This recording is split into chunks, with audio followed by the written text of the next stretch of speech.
Selamat pagi Bu, perkenalkan nama saya Divitianti Batubara, NPM 2014033, Prodi PGST 3A, mata kuliah Manajemen Kelas.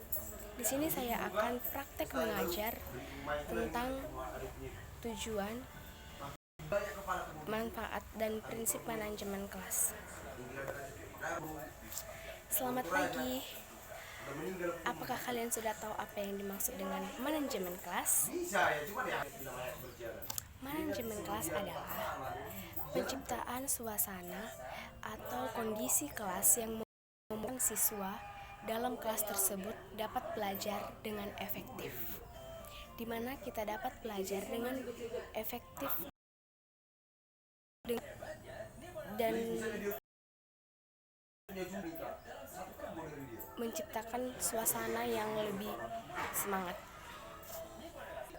Nah, yang berikutnya saya akan menjelaskan yaitu tujuan manajemen kelas.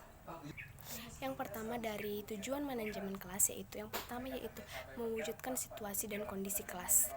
Dan yang kedua adalah menghilangkan berbagai hambatan yang dapat menghalangi terwujudnya interaksi pembelajaran.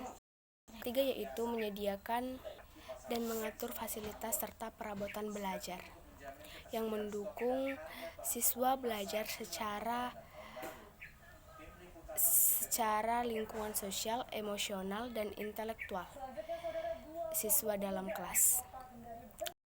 Itu membina dan membimbing siswa sesuai dengan latar belakang sosial, ekonomi, budaya, serta sifat-sifat individunya. Nah, sekarang saya akan menjelaskan tentang prinsip-prinsip dalam manajemen kelas. Secara umum, faktor yang mempengaruhi manajemen kelas dibagi menjadi dua, yaitu faktor intern dan faktor ekstern. Faktor intern siswa berhubungan dengan masalah emosi, pikiran, dan perilaku,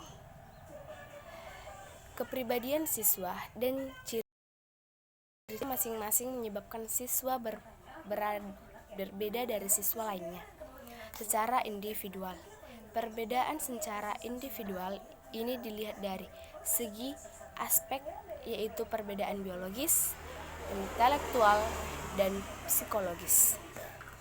Nah, selanjutnya saya akan menjelaskan yang terakhir yaitu pendekatan dan dalam manajemen kelas. Permasalahan anak didik adalah faktor utama yang dilakukan guru, tidak lain adalah untuk meningkatkan kegairahan siswa baik secara berkelompok maupun individual. Yang pertama dalam pendekatan kekuasaan. Pengelolaan kelas diartikan sebagai suatu proses untuk mengontrol tingkah laku anak didik. Kedua yaitu pendekatan ancaman. Dari pendekatan atau intimidasi, pengelolaan kelas adalah sebagai suatu proses untuk mengontrol tingkah laku anak didik. Ketiga, pendekatan kebebasan. Pengelolaan diartikan secara suatu proses untuk membantu anak didik agar merasa bebas untuk mengerjakan sesuatu kapan saja dan di mana saja. Yang berikutnya yaitu pendekatan pengajaran. Pendekatan ini didasarkan atas suatu dalam suatu perencanaan dan pelaksanaan akan munculnya masalah tingkah laku anak didik dan tidak bisa dicegah. Yang berikutnya yaitu perubahan tingkah laku. Pengelolaan kelas diartikan sebagai suatu proses untuk mengubah tingkah laku anak didik. Yang berikutnya yaitu pendekatan sosio-emosional. Yang dimaksud dengan pendekatan sosio-emosional ini adalah hubungan antar pribadi yang baik berkembang di dalam kelas. Yang terakhir yaitu pendekatan kerja kelompok. Dalam pendekatan ini, peran guru adalah mendorong perkembangan dan kerjasama kelompok.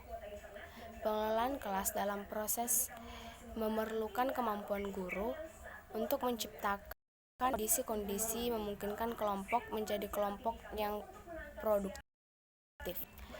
Baiklah, sekian dari video saya ucapkan terima kasih.